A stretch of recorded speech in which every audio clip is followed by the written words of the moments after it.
Oh, hello guys, nandito nga pala kami sa TV5 para magpatulpo si Paring Jack. Ito nga pala yung magpapatulpo.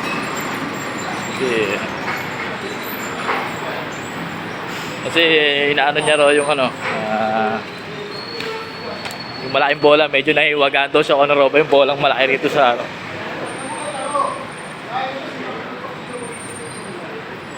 Yan yung logo ni TV5. Nahiwagaan siya kung ano laman eh.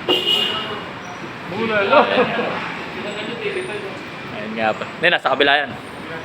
Ah, wala na? Ay, pininturahan ulit. Ayan o, malaki.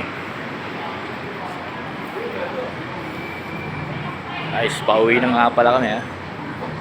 Bye muna.